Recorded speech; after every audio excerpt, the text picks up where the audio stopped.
Today we've got a wild revenge story about someone who swaps out their roommate's SpaghettiOs for dog food. Why would they do that? Well, we'll get into that story in just a bit, but first, my ex wouldn't stop using my Netflix, so I changed the profile name to Cheater and to toddler settings. So yeah, my ex cheated and we broke up, but apparently still felt entitled to my Netflix.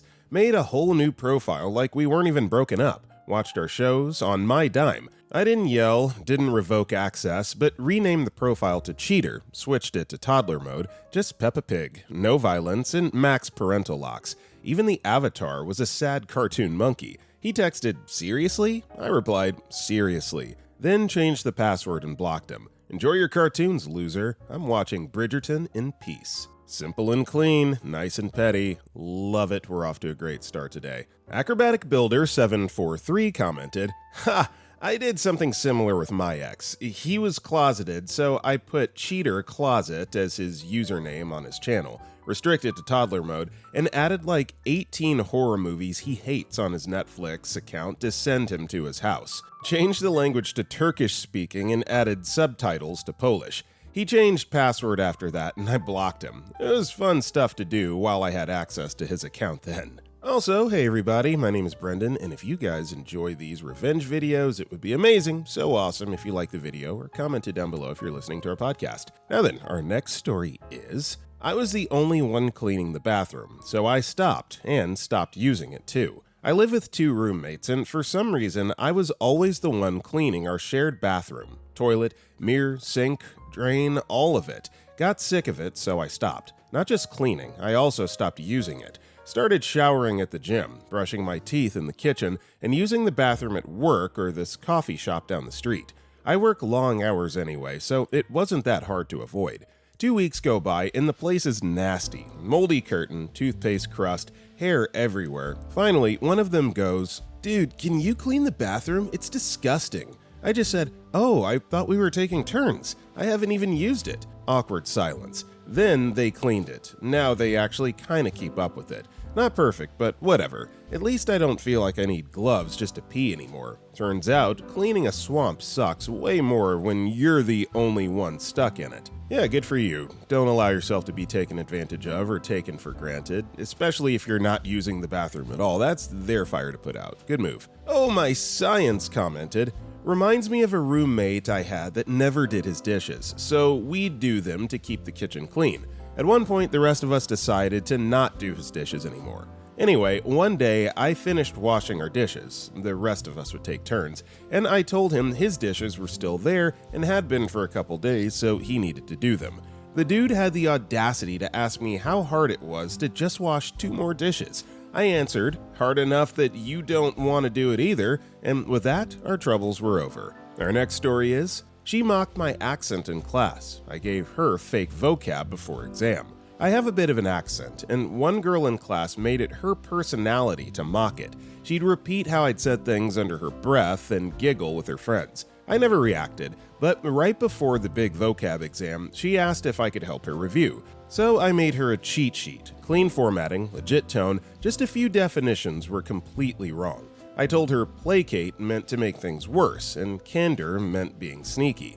She bombed. Professor called it a creative interpretation of English. She never asked me for help again. Guess my accent was convincing enough. Yes, the subtle but sweet nudge of karma here, too fine to ignore. Good job. Eisendill commented, "Nice one. Back in high school, I had a friend who was always distracted and then speed copied my notes, so I included a few made-up words every now and then. His suspicious face on some was funny. I can't remember if I confessed it to him." Our next story is, he tried to spoil the gender reveal, so he got a taste of humility. This happened just this Saturday at my sister's baby gender reveal party in Florida. It was a backyard barbecue type of thing. Only close friends and family were there, and she and her husband had made it clear that no one except them knew the gender. Then David showed up. He's a cousin's boyfriend who thinks he's part of the family after dating her for like 3 months. He acts like he knows everything about babies and pregnancy, even though he's never had kids. An hour before the actual reveal, he starts loudly saying things like, "I already know it's a boy, you can tell." He adds, "You know blue dye leaves less of a stain, they probably picked blue." Then he claims, "Trust me, I saw the cake box when it came in, I could tell." Everyone was ignoring him, but I could see it was getting on my sister's nerves. She had worked hard to make this moment special, and he was trying to steal the thunder. So I decided to mess with him just a little. I pulled him aside and whispered, "Hey, keep quiet, but you're right, it's a boy. Don't tell anyone or you'll ruin it." Of course, he smirked and walked around acting like he was smarter than the rest of us for the next half hour. Then came the big reveal. The cake was cut and, surprise, it was pink inside. It's a girl. The look on his face? Priceless. He said, "Wait, that's wrong," and then backtracked like he was just guessing. I leaned in and said, "Told you to keep it to yourself." He stayed quiet the rest of the night. Sometimes the best revenge is just letting someone embarrass themselves with their own ego. Yeah, this is one of those cases you just have to wipe the egg off your face and laugh about it. It's a silly thing to be self-conscious about, but, I guess some people are just like that. Coder Joe 1 replied, "Just from reading this story, I'm already tired of him." Our next story is, he skipped the group project meetings, so I submitted it with only my name. It was a 2-person project. I reached out right away to plan things and he didn't answer. I figured maybe he was just slow to respond, so I followed up again and again. Still nothing. No replies, no shows, not even a "hey, I've been swamped," just silence. So I kept going without him. Did the research, built the slides, wrote the paper, proofread, edited. Honestly, I was proud of the work when it was done. The night before the deadline, I stared at the title page for a minute. His name was still there, and I thought he didn't do a single thing. Why should he get credit for work he didn't care about? So I deleted his name, submitted the file, closed my laptop, and went to bed. He emailed me after the grade posted, asking why his name wasn't there. I didn't bother answering. He had plenty of chances. I just stopped waiting. This is how you handle people that don't pull their weight, or in this case, don't pull any weight at all. Now you don't get credit for my hard work. And then the nerve to speak up after he realized that he got a 0 or didn't get credit for the project. Come on, man. Argonian Candidate replied, "This exact thing happened to me, only it was a group with 3 other people. I submitted the assignment with a note saying no one else contributed, no one showed up to any meetings, and no one helped write any parts of the paper. I received an A and the 3 others got 0s. So satisfying." BTE0815 replied, "Thankfully, you had a professor with the balls to do that. I've had professors say, in the real world, you'll have to work with over and underachievers. Dude, this is my 2nd master's and I've been in industry for 2 decades. This isn't how the real world works." Our next story is, snooping neighbor got a taste of their own medicine. This is my mom's story. Every week, a few neighborhood ladies plan a meetup in any one of their houses. 3 weeks ago, it took place at our home, and my mom caught Judy coming out of my old bedroom when she had left on the pretext of going to the washroom. Judy just said she lost her way, but she had been in our home before and lost her way to my bedroom? My mother let it slide at the time, but later had a chat with other ladies who agreed that they had also caught Judy snooping around their houses, and when confronted, Judy got rude and defensive with them. Now, Judy is the self-victimization and hysterical person in general, so talking to her wasn't going to work. Last Saturday, when the get-together was at Judy's place, my mother and her friends bought googly eyes, stickers, and one by one they left the room on pretext of washroom and pasted those stickers all around the house, and later while leaving also on mailbox, door, fence, etc. A couple of neighbors had quite a show of her breakdown on Sunday, going in and out, up and down her house, looking for more stickers and removing them. Pretty sure the plan worked. New Bosterone replied, "One of the best don't snoop stories was told by a friend. His parents had friends over regularly, but his mom thought one neighbor was snooping through the house. Before the next party, his dad took the medicine cabinet off the wall, cleaned it out, and filled it with ping pong balls. He then hung it up again. Sure enough, the neighbor came back from a trip to the bathroom real subdued. His mom checked and asked about the medicine cabinet. The neighbor turned red and said something about looking for aspirin. My older Wild, 65, added, "There's an old joke about a mother suspecting an unmarried daughter of sleeping with a live-in boyfriend. Daughter denies it, says she sleeps in a separate room. Mom is brought over for a fancy holiday meal one evening and gets a message from her daughter a week later saying she's not accusing her mom of taking an antique silver ladle, but asking if she knows where it might be. Mom replies that she's not accusing her daughter of lying about which bed she sleeps in, but if she looks under the pillows of the one she claimed, she'd find the ladle." Our next story is, owner fired my dad, then came asking for work. Denied. Back in 1997, my stepdad was the operations manager at a company that did telecommunications work. He hired me to work at the company for the summer, but I ended up enjoying the work and made a career out of it. About 4 months into my employment at the company, the owner and my stepdad had a disagreement over something very trivial, and the owner fired my dad. Since he's my stepdad, we have different last names, and I didn't feel like I would get caught up in this issue. I have my own issues with the company as well, mostly not being paid correctly and being denied benefits promised. I ended up working for another 18 months for the company before I left to work for a major telecommunications provider that we had done some work for. At the new company, I eventually took a position where I was responsible for hiring contractors, much like the company my dad and I worked for, to do construction. One day, I got a call out of the blue from the owner of the contractor company. He wanted to see if he could get on my list of approved contractors and was hoping we could discuss it over lunch. Typically, a project of this type would be a $75K to $200K project, and I would do 20 to 30 projects per year, so it could be a lucrative source of revenue for them. I agreed to a lunch date with the owner at a fancy restaurant I always wanted to try. His pitch consisted of telling me what his company was capable of, how he valued his employees and took good care of them. He mentioned the list of other companies he's done work for and the quality of the work. I mentioned that I used to work for his company and he clearly didn't remember my name. I also asked if he remembered the guy who hired me, and he said he did. When I mentioned he was my stepdad, the look of panic in his eyes set in. He clearly remembered my stepdad.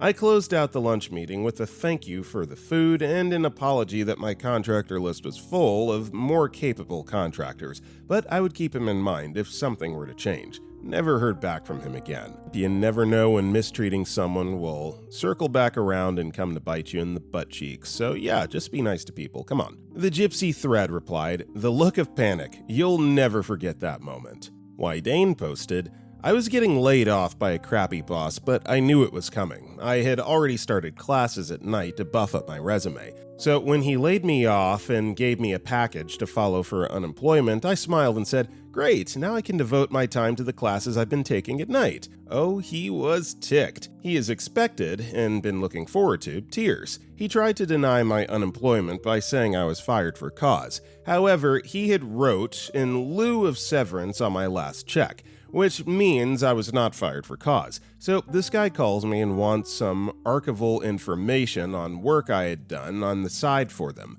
Well, I told him I was too busy dealing with the issues of unemployment and that I couldn't possibly find the time to work on that while I'm still arguing with them. But if he made a phone call for me, I'm sure I would be able to find the time. So he called unemployment and got everything straightened out.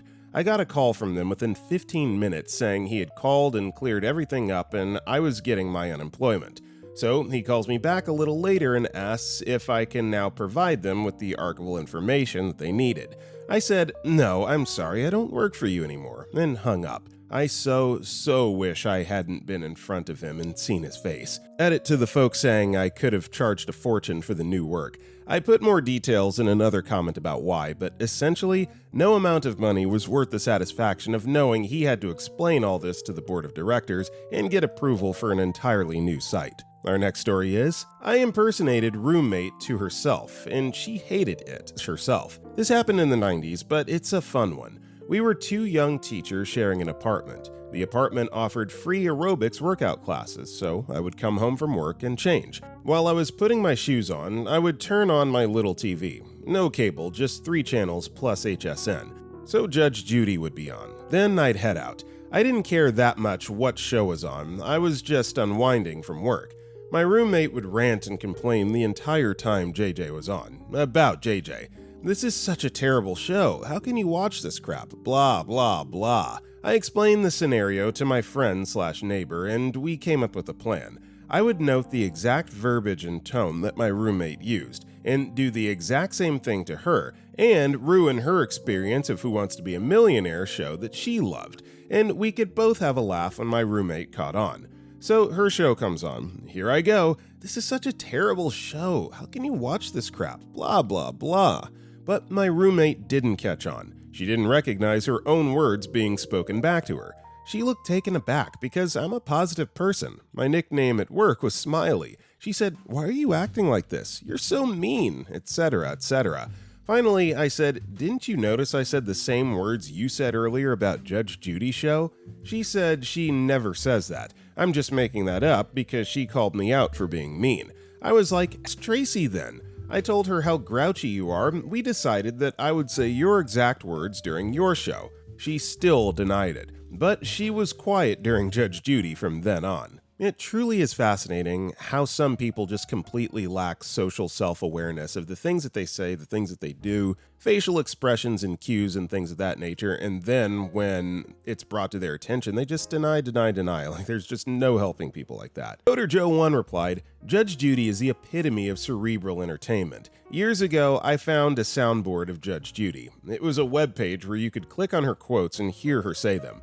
I taught my preteen daughter how to make prank phone calls using that. We were all rolling on the floor trying not to laugh out loud when we had my mother-in-law getting all defensive about a traffic ticket. That's quality family bonding right there." Our next story is Revenge on the Neighbor from Heck. My husband and I are buying our first home together. When we moved in, we quickly found out that our neighbor wanted respect that he wouldn't give anyone else. He was pretending to own the lot between our houses, and he had the nerve to confront our contractor about leaving his trunk on it. Mind you, he had 4 junk cars parked on the lot already. He was also letting his dog poop on the lot and never cleaned up the poop.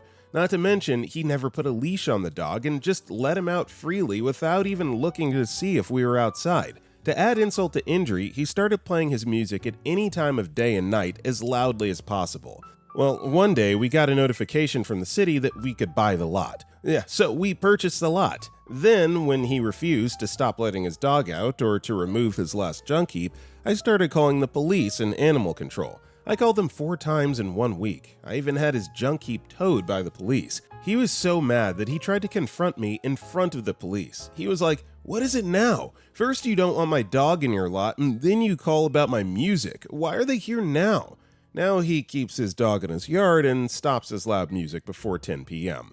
People like this just need to be checked. It's not your world that we're all living in. You have to be a respectful neighbor. You can still live life, but man, stuff like this just absolutely has to be shut down. KJ Betrick replied, "Ran into something similar at our rural riverside camp. New neighbors thought they were going to build a path on the river over land they thought was community land, except the previous owner of our place had acquired it and it's now ours. I even had to tell their landscaping crew not to cut vegetation on our land as that part is a floodplain. For the record, I was happy to allow them access to the river over the lot, just on the narrow trail we keep for our own access." Seriously, this crap replied, "A buddy owned a cabin where a neighbor thought that property lines were something he could ignore. The neighbor had a failed septic system and discovered that his lot was too small to correct the issue. The guy bought a lot behind his and installed a septic. Instead of doing the right thing, he just ran a sewer line diagonally across my buddy's lot to connect to his new septic system. My buddy asked him about it, but the guy denied doing so, even though it was obvious that he did. A letter from a lawyer got nowhere. My buddy was an excavator by trade. He dug down to the sewer line at the edge of the neighbor's property, cut the line, and capped it off. He sent a picture to the neighbor with the caption, "This is the power line you claim does not exist. Since it does not exist, you should have no issues with the plumbing in your face. If you happen to be a liar, you will soon have crap backing up in your face. Your move." Our next story is, "He ghosted me when I needed info, so I ghosted him when he needed a job." Some time ago, I reached out to someone working at a company I was interested in, just to ask about the work culture. He'd leave me on scene, or respond with one word, vague replies like yes or okay, clearly not interested in helping. Fast forward a few months, I saw he was now on the job hunt, so I messaged him again with a casual hi. Predictably, he ignored it. A day later, I followed up with, "I see you're leaving X company, I might have an opening." Boom, instant reply. Full of enthusiasm. Suddenly, he's writing long messages answering my previous questions and being oh so helpful. So I did the only logical thing. I blocked him immediately. This was the most petty thing I did my whole life, and it felt great. Edit. Whoa, I didn't expect it to blow up. Few people have made wild assumptions, so I'll just point out some facts. He was a senior in my college. We had a hi, hello nod now and then, but weren't close enough to exchange conversations. It happened on LinkedIn when he posted, "I'm open to new opportunities." He's not unemployed. I'm not so heartless as to mock a jobless candidate. For people defending him, I understand, but tell me what exactly changed when I texted him I might have an opening, which made him reply instantly with explanations for my earlier unaddressed queries. I don't really think you can defend this guy, right? If you're busy, genuinely, and you don't have time to interact, that's one thing, but he kind of tipped his hand when, as soon as he had something to gain from this interaction, all of a sudden there's all of this excessive engagement. So yeah, it just seems to be very superficial, honestly, just self-serving and aggrandizing. So yeah, OP's not out of pocket at all for this. Yearn to Move More replied, "A few years back, I was service department manager for a small company, was driving to work, almost at the office, when a guy flew past me on the right and forced his way into the left turn lane in front of me, turning into my office parking lot. I took my time parking and watched as he entered the lobby. I started my day looking through the job applications we recently received, then walked to the lobby and asked the receptionist about him.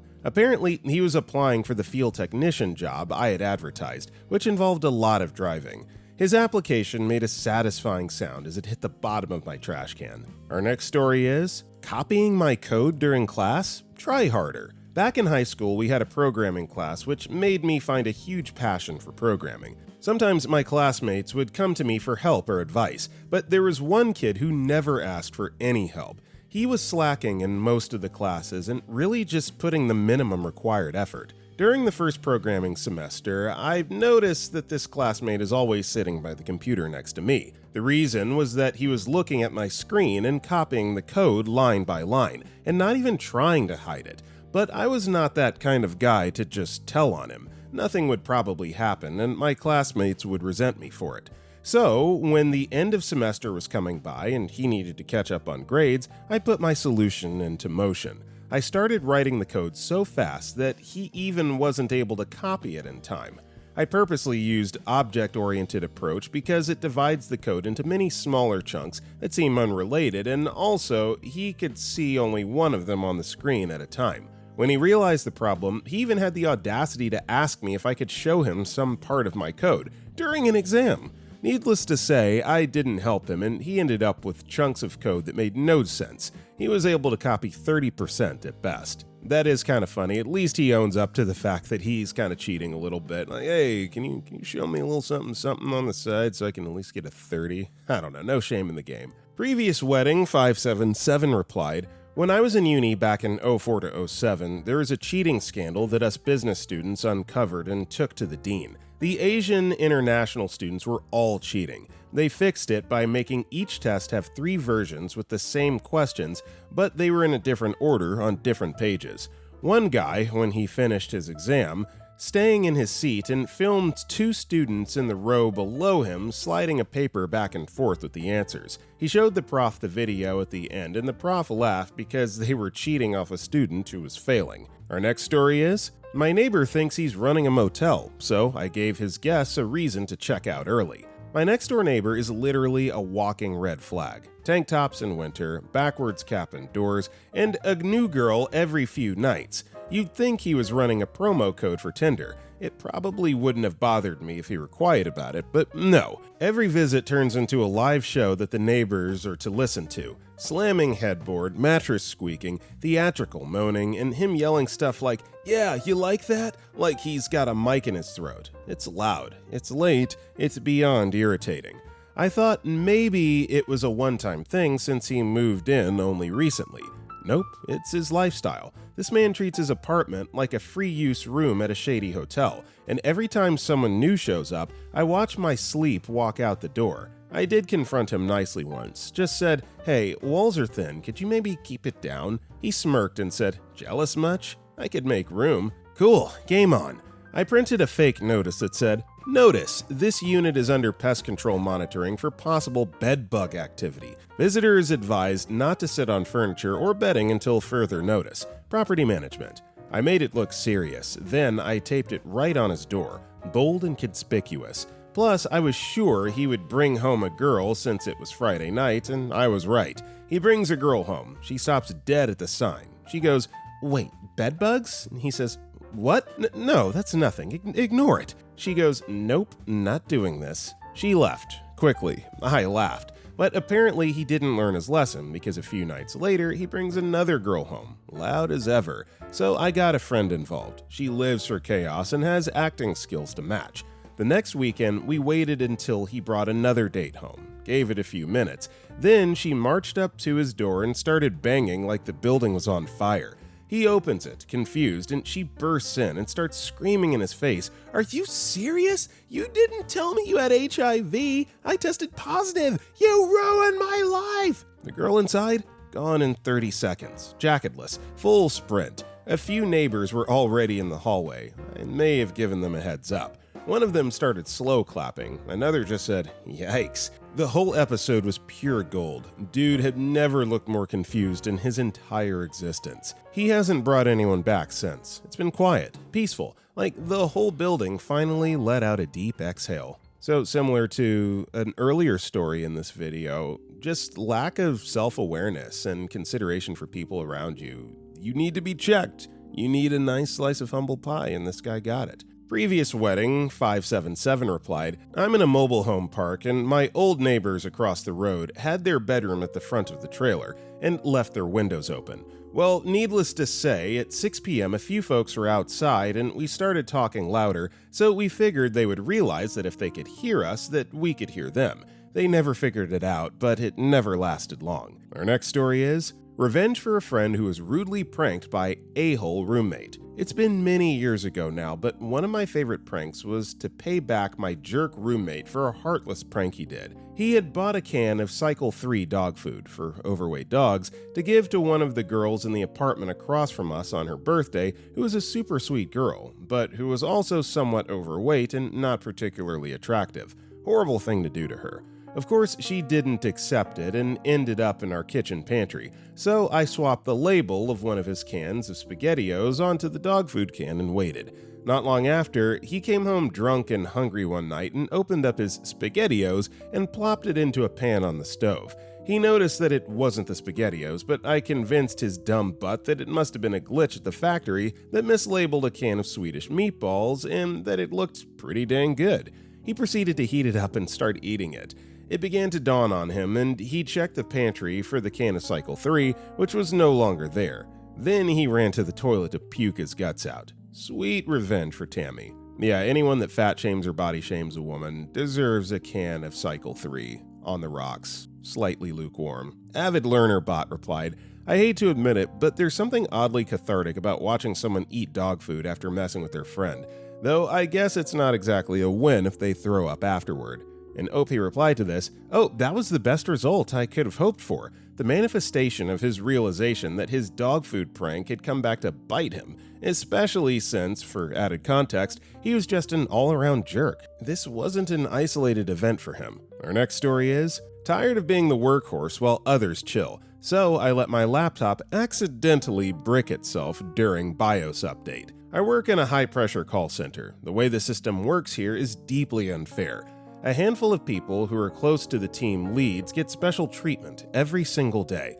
They get assigned non-call aux statuses, which basically means they don't have to take calls. They literally sit there doing nothing, scrolling on their phones, walking in and out of the floor, or pretending to work while avoiding the core job of actually speaking to customers. Meanwhile, the rest of us, we're forced to take non-stop calls with barely any breaks. It doesn't matter if we're stressed, sick, or mentally exhausted, we're expected to work like machines. It's completely lopsided. I've been watching this favoritism happen every day. The same people getting breaks, extra time off, and even work from home allowances, while we, who follow rules, get treated like we don't matter. So yes, over time, that builds a sense of burnout, frustration, and a feeling that the system is rigged. Add to that the fact that we're treated like children. We're not even allowed to wear rain-ready flippers during the rainy season. If it rains and your shoes get soaked, too bad. Walk around in wet socks all day. And then they have the nerve to send corporate-wide emails about taking care during rains. The hypocrisy is just exhausting. Now to the laptop part. 2 days ago, my work laptop asked for a BIOS update. For anyone unfamiliar, BIOS is like the basic software your computer needs to even start. If you interrupt a BIOS update, the computer becomes unusable. It won't boot into Windows or do anything. It becomes a brick. I knew that. I also knew that IT wouldn't be able to recover anything from it or track what really happened. They'd just have to wipe and reinstall everything, which would take days if that's even possible. And that means I wouldn't be on calls, and finally, I'd get to breathe a little. So yes, when the update started, I intentionally restarted the laptop several times mid-update by holding the power button. I pretended I didn't know better. I'd already told my TL that the system was asking for an update.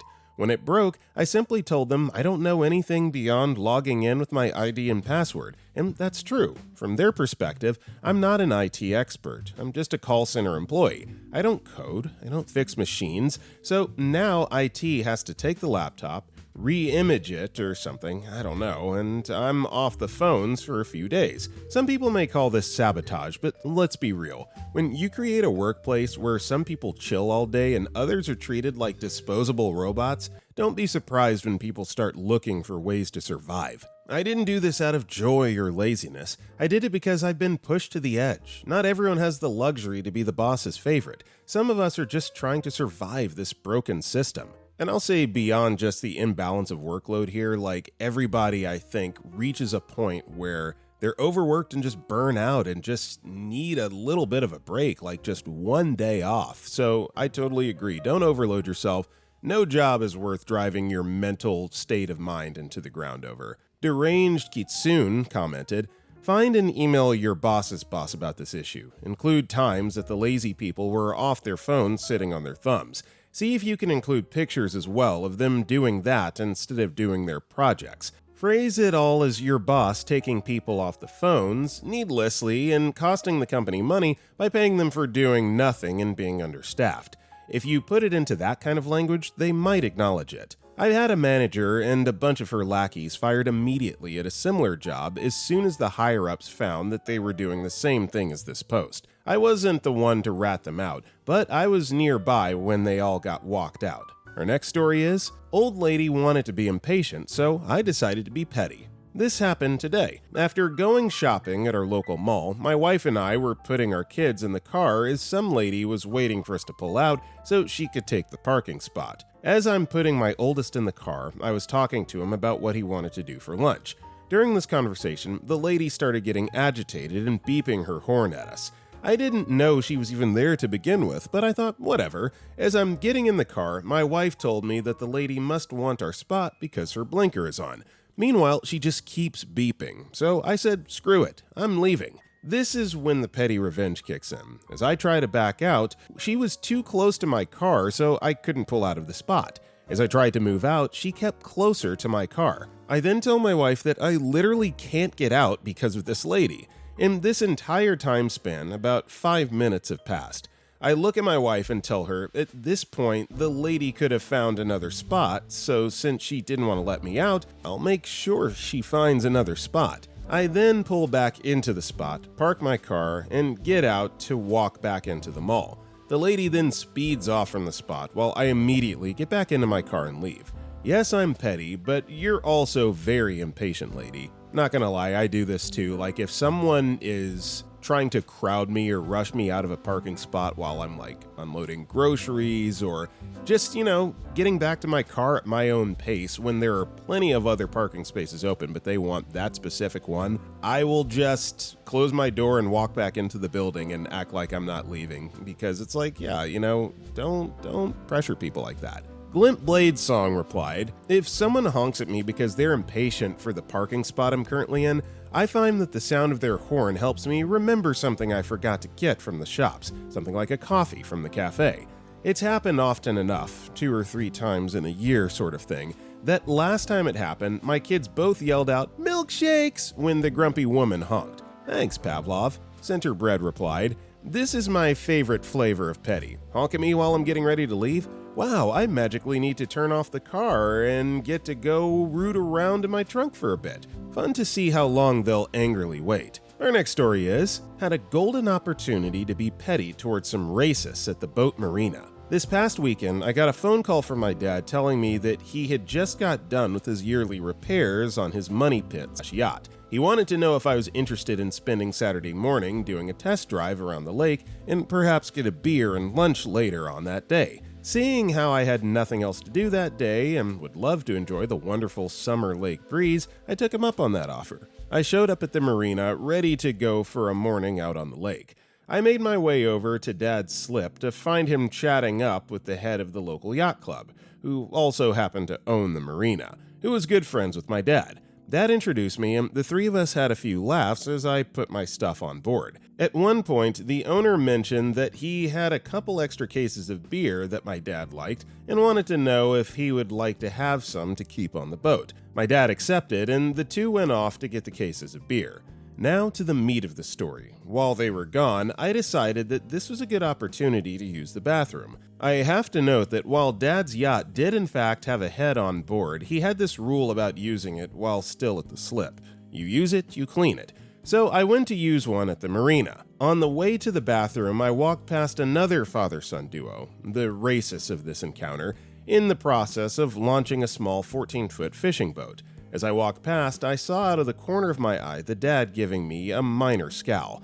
I thought nothing of it and continued on to the bathroom. On my way back, I saw that the dad of the group was standing in my way, leading to this exchange. Racist dad goes, "Hey, you work here?" And I go, "Me? No." And then he condescendingly says, "I figured. Mind telling me what you're doing here then?" I say, "Same as you, I imagine. Going out on the lake." "Oh, so you own a boat here?" And I say with some snark, "I'm sorry, I failed to see how that's any of your business." "Well, I'm making it my business, boy." Now, as a black guy in Texas, I've encountered enough bigots to know when I'm dealing with one. And for this guy, it was the way he said, "boy," that sounded the racist alarm in my head. I decided that the best thing to do was to pull out my phone and start recording, but when I reached into my pocket, it wasn't there. I remembered that my phone was in my dry bag back on the boat. The racist son says, "Seems to us that you're trespassing." The racist dad goes, "Or looking to steal something off one of these boats. After all, it's not like people like you actually own boats." I say, "As I said before, why I'm here is none of your business." I brush past both of them and continue walking back to the slip when the son yells at me, "Don't walk away from me," and grabs my shoulder. I brushed his hand off and told him to keep his hands off me, to which he replied, "Or else what?" His dad chimed in, "There's one of you and two of us." Both men start to approach me, and I'm contemplating having a 2v1 scenario when I decided that the next best thing to do, since I did not have my phone on me, was to try and make a scene with the hope that my dad and his buddy would notice and come to the scene unfolding. I put my hand out and yelled, "Back up!" and "Get away from me!" Luckily for me, the yelling worked and both the marina owner and my dad arrived shortly after. The owner goes, "Hey, what's going on here?" And racist dad says, "We caught this boy here casing boats and looking for something to swipe." And the racist son says, "He clearly doesn't belong here." And I'm speechless at their audacity. And then the racist dad goes, "Tell you what, we'll hold him down while your associate here calls the cops." Points to my dad. And the owner says, "Okay, let's get two things straight here." Point to my dad. "This man here is not an employee here. He's a patron of this marina." And the racist dad says, "Wait, what?" The owner goes, "Also, that boy you're accusing of being a thief is his son." And the racist dad, color draining out of his face, goes, "Oh." And the owner says, "So I'll give you two choices. You can either apologize and go about your day, or you can find another boat ramp." The racist dad and his son looked at each other for a minute before sheepishly saying sorry before going back to launching the boat. The moment of petty revenge. About an hour later, me and my dad were driving the boat towards the marina entrance when my dad decided that he wanted some coffee from the galley. He told me to take the wheel and steer the yacht while he went below deck. While driving the boat, I saw, anchored at the entrance to the marina, no wake zone and fishing, were the two racist idiots from earlier. The path of the yacht was on course to have their boat pass by our starboard side. As the yacht got closer, I found myself having an internal struggle. The good part of my personality wanted me to take the high road and just smile and wave, while the evil part told me to be petty. Seeing how I'm posting here, you can tell which side won. As the yacht got close, I saw both of them look up at the yacht and saw their eyes grow wide at the sight of me driving a boat much bigger and nicer than theirs.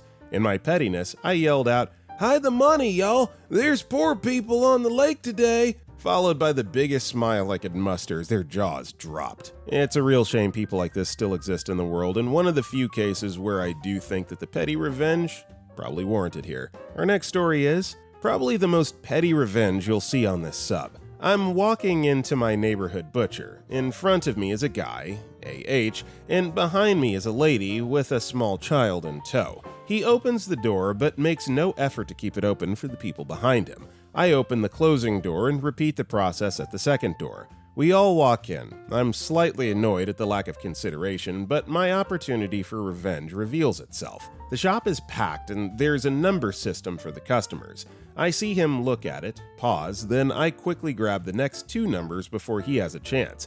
I hand the lower of the numbers to the lady behind me and smile at her. She has a brief chuckle, smiles back and thanks me. He glared at me and I smiled back at him. Way to compensate, OP. That was very kind of you, and hopefully most of us reading and listening today would have done the same thing. I mean, giving her the ticket, not letting the door slam shut in her face, obviously. Cinnamon Flora replied, I was in the checkout line in our local supermarket. Since I was only buying a pack of gum, I was in the express line for under 10 items. Just as I started to place my gum on the conveyor belt, a woman pushed rudely in front of me and started piling her groceries on the belt. She smirked and said, "Sorry, I'm in a hurry." I decided it was too silly to get upset over and let it go. But when she moved on and I started to pay for my pack of chewing gum, the cashier winked and said it was already paid for. By the rude woman. The cashier had merely entered the price of the gum manually on Rude Lady's tab, and she never even noticed. Our next story is, Snap at me on my last day, I'll make your weekend project last for weeks. I, 24-year-old male, worked in the flooring department for 6 years at a large Midwest hardware store where you save big money. If you know, you know. Part of my job was to cut carpet for customers. It would come in 12 foot wide by however long they wanted. 12 by 3, 12 by 8, etc.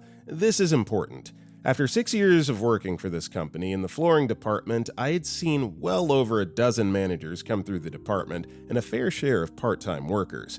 In April of this year, I finally landed a position at a new company that allowed me to use my graphic design degree, so I put in my 2 weeks. I had finally reached the last day of my job, and I was counting down the minutes when a man walks past me and snaps his fingers at me and says, "Carpet, now," and walks over to the carpet machine. Now, this guy, let's call him Jared, is a known a-hole to myself and coworkers and a landlord for many of the apartments in the area. I was secretly praying he would come in so I could finally have my customer service revenge moment, and my prayers were answered because he wanted new carpet for his entire apartment complex. Now, any other day I would have hated helping with this because him being the scumlord that he is, chooses the cheapest carpet we sell and then proceeds to buy 10 to 20 cuts of that carpet. But today was different because I had a dream and I was going to do everything I can to make my dream come true. So Jared waits impatiently for me to bring the cheap carpet around, all while talking down to me about how much money he makes as a scumlord and how he's evicted a few families because he didn't like their kids, all just fuel for my revenge. Finally, he finds a huge roll of cheap carpet and he wants a little over a dozen cuts of carpet, all of them ranging between 12 by 9 to 12 by 13. I tell him to go wait by the registers and I'll have it up there as soon as I can, and I truly did cut it as fast as I could, but I rolled them loosely so they were all roughly the same size diameter. I then proceeded to roll the cart full of carpet up to the front for him and even loaded it into his trailer. No tip, of course. But what was going to be his weekend project with his buddies is actually going to take a few weeks because I didn't label any of the rolls of carpet, so he has no way of telling how long each roll of carpet is. He has a trailer full of 12-foot rolls of carpet that he now has to unroll in order to know what room it needs to go to. And if you've ever wrangled carpet before, it's not easy to bring a loosely rolled piece of carpet up a flight of stairs, let alone a dozen of them. FDM Nut replied, "Regarding OP's edit, it would have been better to cut the carpets like 4 or 5 inches too long. That way, you aren't really shorting him per se. He's either going to have to cut each roll down to the correct size, or he's going to have to come back and say the idiot that used to work there cut them too long, and the workers will just need to cut the extra off. That'll be an additional day he has to waste bringing the rug back if he doesn't want to do it himself. And OP replied to this, typically we do throw on a couple extra inches to make sure they get what they need. I honestly don't remember if I did that or not, but let's just say I did, so that means he had to cut a couple inches off each roll. Our next story is, Mom put Dad in his place after a rude comment and a long few days. My dad worked long-haul trucking when I was little, while Mom worked part-time from home so she could raise us kids. This occurred when I was maybe 4 at the time, and my sister had just started walking in the early 2000s. I know all this because Mom brings it up anytime she's miffed at Dad if he slacks on parenting duties, mostly unintentionally on his part. So basically, Dad comes in from days in the truck, sees Mom half passed out on the couch, she'd been fighting a cold the past few days prior, me watching TV, and my sister waddled up to him with her diaper sagging. He, tired himself, blurted out, "Geez, woman, you couldn't change her?" while trying to step around my sister.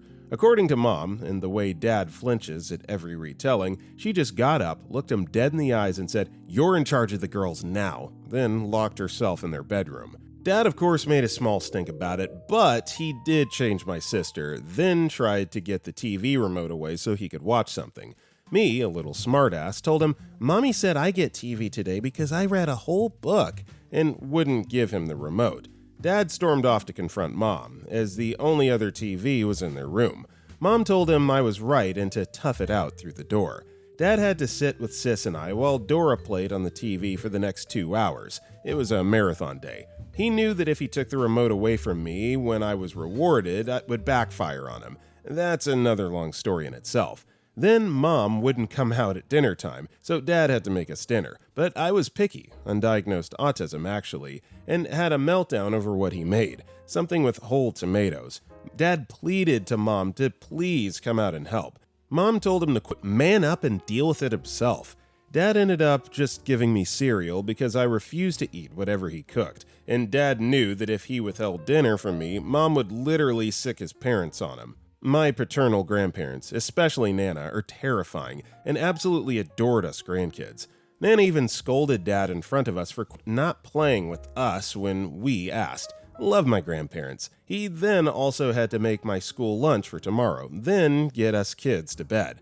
Mom, meanwhile, kept him locked out of their room for the next 36 hours, using their ensuite and having him bring her meals, dinner, then breakfast. Dad had to sleep on the couch, deal with my bedtime tantrums, and the next morning, my before-school meltdown, pack my bag, dress me, then walk me to school, all while dealing with my barely year-old sister who would get into everything and was super fussy at the worst times.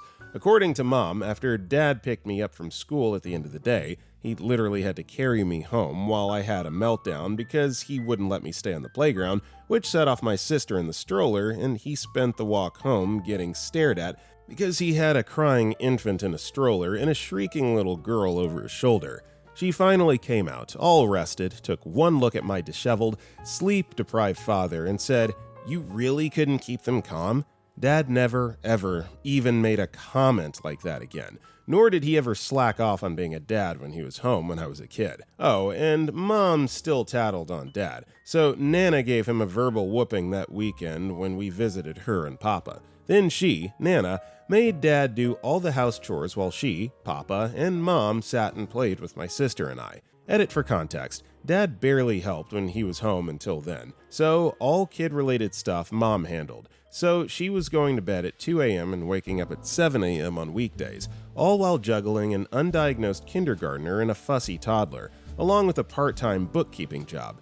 And then that week she got a cold and barely kept home together. So yeah, that comment was the last straw, and she let Dad have a taste of how difficult it actually was to deal with kids without the part-time job. Yeah, I feel like every married working man or father needs to, maybe not to this level of extreme, but needs to kind of go through something like this in order to gain some more appreciation for the hardworking mothers in all of our lives that we're lucky to have. Outrageous Yak 5868 commented, "Reminds me of the story I heard once, and I think even made it to a sitcom. Dad comes home from work and finds the house a mess with the kids running all over the neighborhood and everything going to heck in a handbasket. He rushes around trying to find his wife, whom he thinks must be sick or dead, but she's calmly reading a book and sipping a glass of wine. "Honey, what's the matter?" he exclaims. She glances up at him and says, "You know how you always ask me what I do all day? Well, today I didn't do it." And she goes back to her book and wine. Our next story is, my first boss in LA made my life heck, then sent me their resume. I moved from the East Coast USA to LA and got a retail sales job. The showroom manager made my life heck. She was having an affair with the married owner. Even though my sales were good, she nitpicked and complained about petty things. I used too much paper. I quit. I got a new job at a very upscale showroom as a manager. After a few years, I received her resume in the mail. She was looking for a job, and it was my job to hire or fire. Being the bigger person, I decided not to call her in for an interview, but even that made my day. Treatment like this comes full circle all the time. It's not a surprise to see this happen, especially here in LA. You know, we LA people are very, very petty. Tony Snark81 replied, "Years ago in my retail career, I worked at a small bookstore that also had larger, standalone stores under a different name. I had a temporary manager, Ed, who was very determined he was going to be my permanent manager. The thing was, he was a crappy manager and just as bad a person. His claim to infamy was to get a record low score on a mystery shop, where the shopper said the only thing they didn't do was kick me on my way out. He was desperate to rehab his image. I got that. If he had been cool about it, we probably would have helped him. He wasn't cool about it.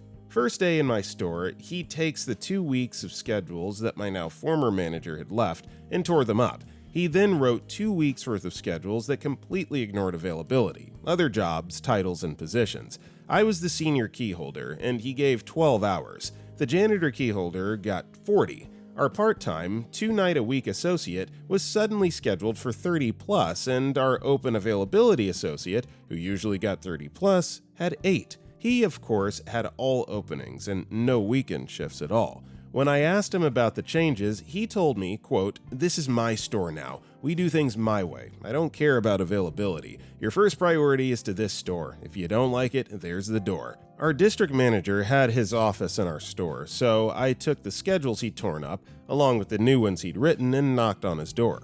One short conversation later, and we went with the original schedules. Ed never said another word to me the entire time he was in my store. Several months later, I took a transfer to a new store opening on the other side of the business as the warehouse manager. A few months after opening, we were looking for new HR manager, and guess who applied? I saw him come into the store wearing a tie and jacket into our very casual workplace and snap at one of our booksellers. I quickly found out he was there for an interview for the vacant HR manager role. I called my old store, got the mystery shop from Heck faxed over, and had a chat with our GM. I then got the pleasure of seeing Ed be told that the interview would not be happening, and made very sure he knew I was the reason. He quit the company very shortly thereafter. Our next story is, took him 6 months. I changed jobs twice in about 6 months a few years ago. All 3 jobs were in small printing companies in an area where all the printers knew each other. Shortly after starting job number 3, I got a call from my boss at job number 2. He said my old boss at job number 1 was looking for me. Then he asked me if I did something to the fax machine before quitting job number 1. I said yes. He said, "I'm not going to tell him where you are because that's the funniest thing I've ever heard." See, boss number 1 was a jerk who badmouthed and complained about literally everything and everybody, and his toxic attitudes were well known to many. Just before I quit, I reprogrammed his fax machine to change the default header line to half-assed printing ink. Okay, that's hilarious, and the fact that, again, it's taking him so long to put 2 and 2 together and figure that out is just like absolute chef's kiss moment right there. Technos commented, "I had a client do it to himself. His fax machine broke, and he hated the options down at the electronics store. So he hopped on eBay and found someone selling his exact model. Great, all those spare cartridges won't go to waste." A couple weeks later, he calls me in a panic and needs me to fix his new machine. See, he had to fax some documents to the county court, and when he called to confirm they'd been filled, the clerk asked him why he was at a massage parlor in Los Angeles. The fax header was set to something like, "Ooh la la massage, 213, blah blah blah blah blah blah blah blah." Our next story is, no video for you. Tonight was my youngest kid's band concert. At the start of the program, the band teacher reminded us that the whole program was being filmed, so put all the phones away and just enjoy the show. The lights dim, the jazz band is about to perform, and Buddy in front of me pulls out his iPad. He starts a video and lifts it up right in my line of sight and rests it on the brim of his hat. I'm annoyed, but at least my kid isn't in this band. After about a minute, I'm really annoyed, so I reached out and stopped the recording. It was on his hat, so he didn't notice. Song ends, he's surprised it didn't record. Next song starts, he records and again rests the iPad on his hat brim. I reach over and stop the video right away again. He must have thought something was wrong with his iPad because he put it away after that. Hilarious, warranted. Not only are you not following the rules set by the school, but you're also being very inconsiderate. So yeah, no video for you. Visatrani commented, "Nothing pees me off more than concerts where people feel the need to record the entire show. Nobody can be in the moment anymore. It's gotten to the point where I don't get floor seats to concerts any longer because I can never see the band, just a sea of cell phones. At least in the stands, people in front of me can't block my view." Our next story is, park like a jerk, get woken in the middle of the night. A street I frequently ride with my bike has its bike lane between a strip you can park your car in, and a sidewalk with a relatively high curb you can't just jump with ease. People are constantly parking partially in the bike lane, which often makes for relatively dangerous situations and is straight up illegal. Constantly as in, I've never driven past there without at least encountering one car parked in the bike lane. One night, I was riding home from a bar. Some jerk had managed to park his work van not just partially on the bike lane, but all the way up against the curb of the sidewalk, blocking the entire bike lane. It was 3 a.m., so aided by a bit of liquid courage from back at the bar, I decided to call his number, which he had advertised all over his van. It took multiple tries to get him to pick up his phone, but when he eventually answered the phone, I politely asked him to please move his van out of the bike lane, then hung up. I didn't stick around to see whether or not he actually followed through with it, as I lifted my bike onto the sidewalk to move around it, nor did I wait for an answer, but waking him up that late at night was enough to sate my urge for some petty revenge. Yeah, I always think it's ironic when, people are driving, company vehicles around and stuff like that have, phone numbers or, rate my driving and blah, blah, blah, and then they do stuff like that. It's like, okay, yeah, if you want to be contacted, I'm going to contact you about your poor driving and parking habits. Poison Plushie commented, "If there's a next time, say your van is parked in the bike lane and I just called the cops to report it, and they said they'll be out here in 5 to 10 minutes to have it towed. I thought I'd give you a sporting chance to get it out of there before they arrive." And OP replied to this, "I didn't think of that, but I think they would call my bluff at that hour of the night. In any case, I just thought it was neat he left his number clearly advertised so he could be reached about his crappy parking." Okay, everybody, that's all the time we got for today. If you enjoyed the video, don't forget to like and comment down below. And if you want to check out any of our other videos, click the video on the right. I got nothing else for you. I will see you all next time.